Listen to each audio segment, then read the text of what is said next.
Hi, I'm Amy. I'm an autistic parent, teacher, and parenting coach. Am I? Yes. Yes, I am. Sorry, had an existential moment there. Like, am I? Who am I? What am I doing? I don't know. Okay. Thought I was recording with Dali this morning, and I was getting ready to record with Dali, but I realized I am recording with Dali tomorrow and not today. So I have my full beat on. I have my thing. I have my ring light on. I have the whole setup. And so I'm just going to record by myself today. Which brings me into the topic. Hello, welcome, by the way. Hi.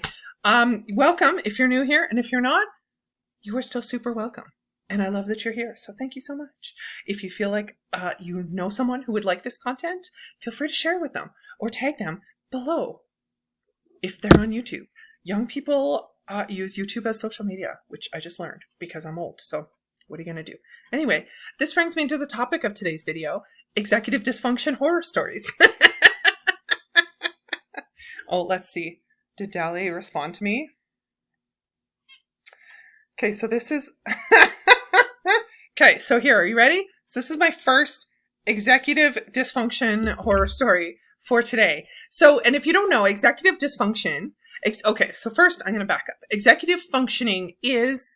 How I define it is it's just like all the little bits and bobs in between all the tasks. So it's getting ready to do the task, knowing you need to do the task, having building up having the right energy level to do the task.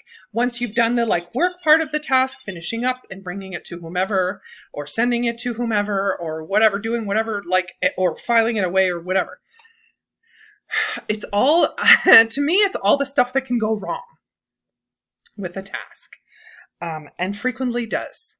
So that's executive functioning. That's when it's working well, right? When you know what your tasks are and you do them on time and you bring them to the right person when you're done with them. If you are like me, you are probably laughing at that because that rarely happens.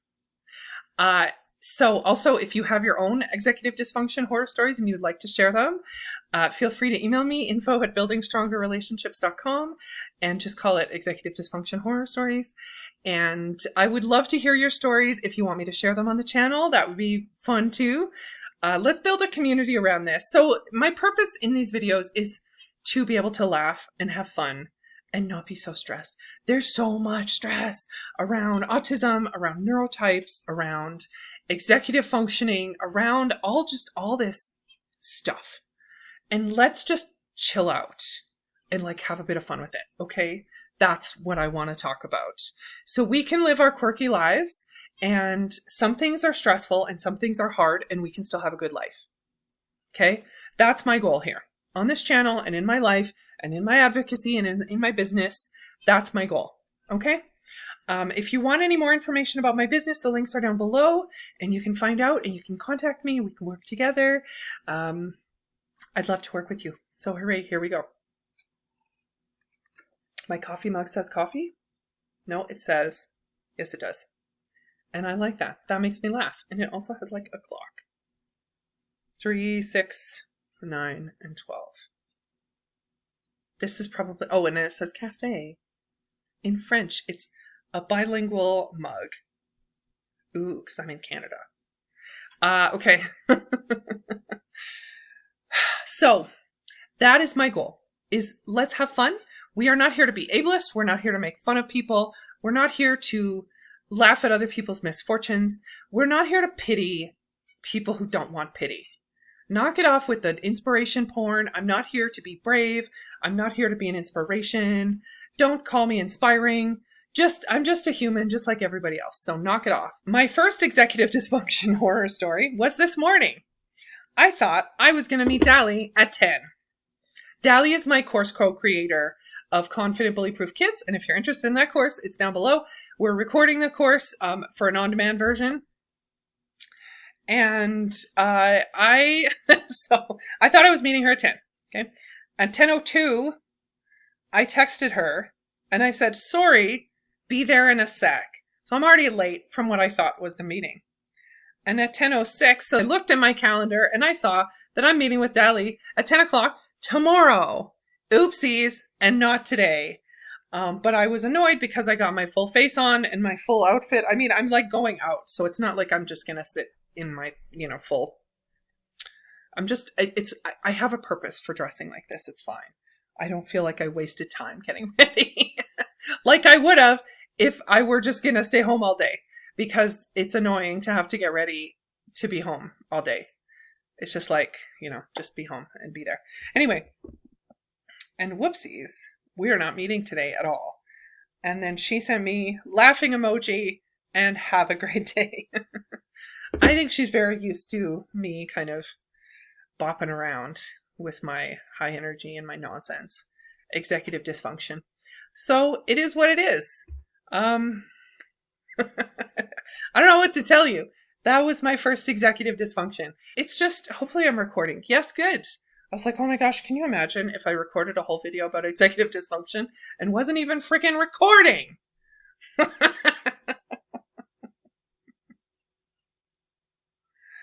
It's quirky. It's fun. My other executive dysfunction story is I'm laughing because it's silly. And I simultaneously can understand the perception of myself of the situation, as well as the perception of other people in the situation. And there are lots and lots of stressful executive dysfunction stories, but I don't really want to focus on those. I want to laugh. This is a happy place. It's not a happy place. It's a complex place. This is a place where we can laugh together. And maybe I will record like a stressful executive dysfunction video, but that's not it. That's not this. This is fun. I got a notice that my lease was up. Actually, and I just got one recently, so this was like a year ago. And I was like, oh, shoot, okay, I got to deal with that and sign a new lease. And then I got a reminder that my lease was up and I needed to sign, like, in advance. I didn't let it lapse. Just, I didn't let it lapse. Don't worry. I will not let my lease lapse because I live with children and I'm responsible for them. But then I got a reminder. It's like, this is coming up. You need to do this. And so I was like, oh, shoot. Yeah, I do. Okay. All right. So I forgot. And then one day I got back from work and I was like, oh, shoot. It's before 5. The office is still open. I need to tell them that I know that I'm supposed to be doing this. And I just need to tell them that I know that. To me, that was a very important step. I sort of add in this extra step of like, I know that I should be doing this. And yet I am not. Let me know in the comments if you relate to that. I do. A lot of my communication with people is like, I know the email you sent and I got it and I will do it. Okay. So I went to the rental office and I said, hi, I know that I'm supposed to. Okay, hi, my lease is up soon. And I wanted to let you know I'm going to sign my lease and return it soon. And I'm sorry. Which to me seems normal. And so the person at the rental agency,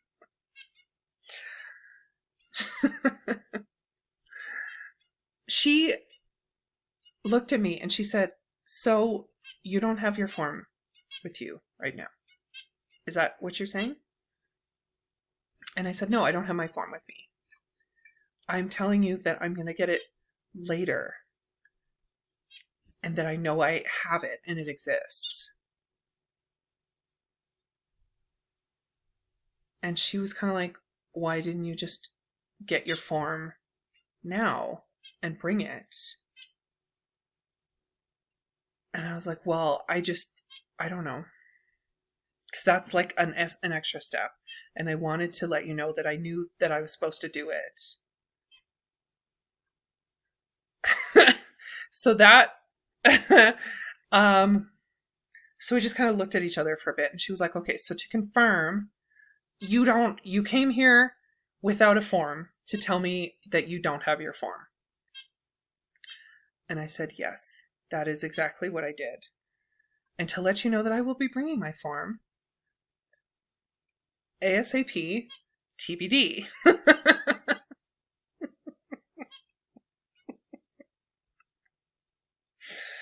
Oh my gosh. It's so much nonsense. Ah, it's a little bit embarrassing telling that story, but also funny. So, long story long. I returned the form and it worked out fine. And I think they know I'm quirky. And they know that I'm a good tenant and that I pay on time. So hooray. Because I give them checks in advance, because otherwise I would totally freaking forget every single month. We also did like a demographic form, like an emergency contact form, and they were like, return this by, you know, whenever, X date. And I had it sitting on my table, and my table is like my like aging spot for like documents until I get the spoons to deal with them. And I can't put them away from my table because otherwise I forget. Then they like cease to exist for me. So I have to leave them on my table. And, oh, by the way, the birds are out. Timothy's out. Timmy, you gonna come? He's over there. He's out. He just is ignoring me. He just is not with me, which is okay. Whatever, that's fine. Anyway, so I knew I had to fill out this form, and I knew it wouldn't be that much spoons, but I still, you know, I left it to age for a little bit. So 3 days after the due date, I brought it up to the rental agency, and I said, here's my form. And they said, you're 3 days late. And I was like, I know, right? Up top. Boom. We high-fived. Because I was only 3 days late. I was like, this is like the most on time I've done anything. And they were like, great, awesome. Okay, well, carry on. Forms. Oh my gosh. I was at my doctor as well. And I had to have a form done for my work. And that was the purpose of the appointment, was to get this form done. Did I bring the form? No. Did I know where to find it? No. That would have been useful. So I walked into the doctor's office. I walked to the doctor's office, and then I got there, and they were like, okay. So I was chatting with the doctor. How are you doing? Blah, blah, blah. And I was like, okay, well, this. And, you know, like, I need this form filled out. And then there's this sort of pause, and he was like, okay, do you have the form? And I said, no, I don't.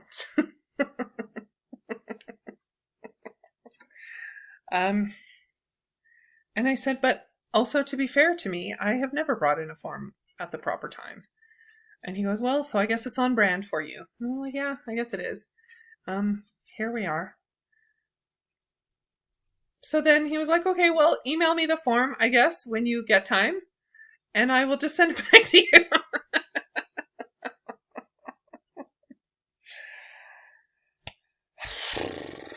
Yeah. So that is the story of me and my executive dysfunction. I'm sure I will have lots more of these horror stories to share with you. So again, the purpose is to laugh together, to love together, to be the best thing you can be as you. And sometimes that includes executive dysfunction.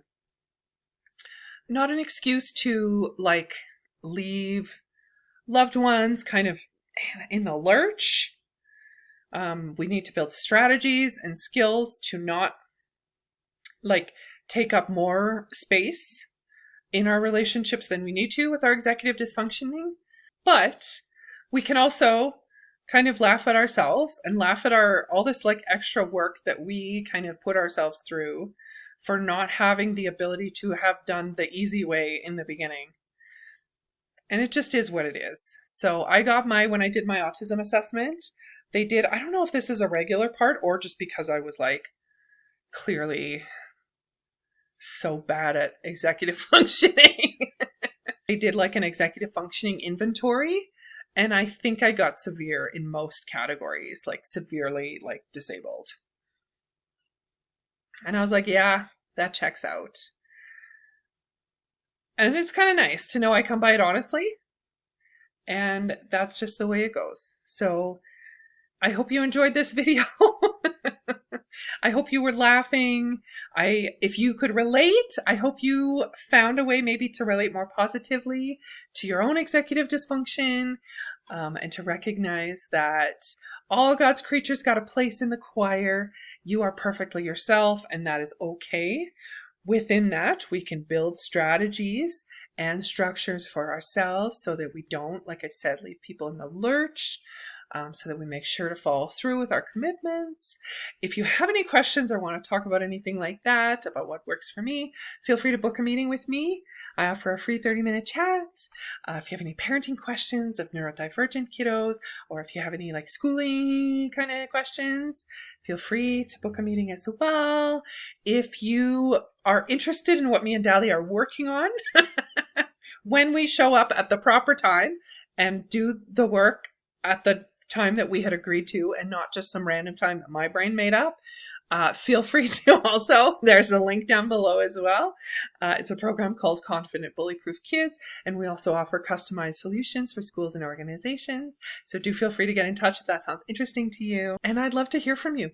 So let me know, where are your executive dysfunction challenges, and how do you, what's a strategy that works for you, but also how do you make sense of it in your own mind, and how do you allow yourself to kind of see humor in it and just to enjoy your life and not be so stressed and not so worried about things. And you are loved and you are yourself, and the best thing you can be is you. I will see you in the next video. Bye.